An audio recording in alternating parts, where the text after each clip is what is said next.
C'est avec beaucoup de joie et de fierté que M. Patrick Robert Tiba, directeur général du Fonds national d'appui à l'employabilité et à l'apprentissage FONEA, poursuivant son œuvre, celui de former et d'insérer professionnellement les jeunes, lance ce demain à Brazzaville la session de formation qualifiante de 120 jeunes au métier de l'industrie. Formation totalement financée par le FONEA et dispensée par son bras technique SOFAT, une industrie agroalimentaire de fabrication des boissons hygiéniques, au sortir duquel une soixantaine de jeunes bénéficieront d'un contrat de travail. Soyez tous les bienvenus chez nous, je voulais dire chez vous. Si nous sommes là aujourd'hui, c'est grâce au partenariat que nous avions noué avec FONEA.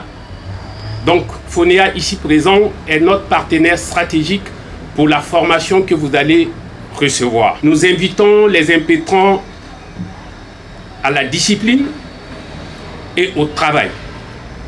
À la fin de cette formation, les 70 meilleurs seront retenus à travers un contrat de travail.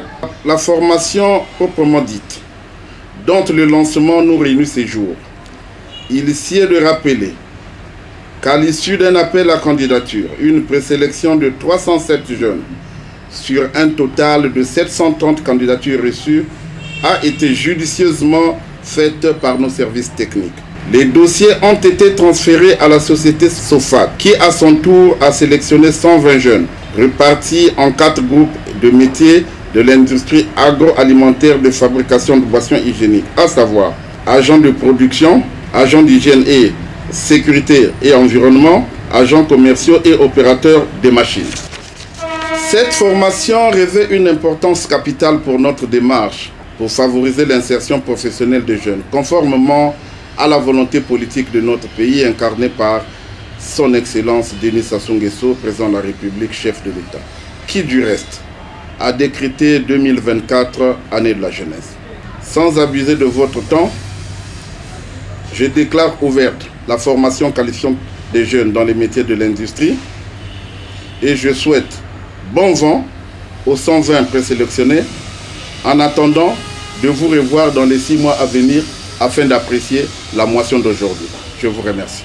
Cette formation vient ainsi à point nommé répondre aux attentes des jeunes qui à leur tour n'ont pas manqué d'exprimer leur satisfaction.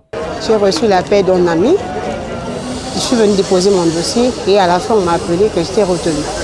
Je suis passée à l'entretien, on m'a retenue parmi les 120 candidats. Je suis contente parce que ça fait un moment que j'ai fini avec les études, je suis à la maison. Donc c'est une grâce d'être retenue parmi les 120 et de passer la formation. Je sais qu'à travers cette formation, elle me permettait d'apprendre encore beaucoup plus que ce que je n'ai pas pu faire à l'école.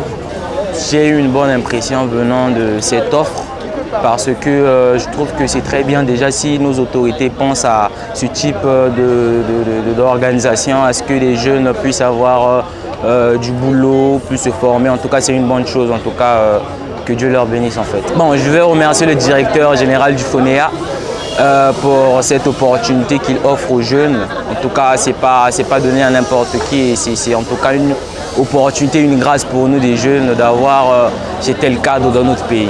La dite cérémonie a touché à sa fin avec une visite guidée de l'industrie SOFAT par son directeur général, M. Lassina Ouattara, suivie d'une photo de famille pour immortaliser les instants. Mes impressions sont des impressions de grande satisfaction, en ce sens que la visite que nous faisons, elle est peut-être la 4e. En réalité, avant de signer le partenariat avec la société SOFAT, nous avons eu le temps de bien connaître SOFAT et de voir ces lieux. Par cette initiative de plus, le FONEA ne cesse de s'inscrire dans la marche pour le développement inclusif et durable de la jeunesse de notre nation.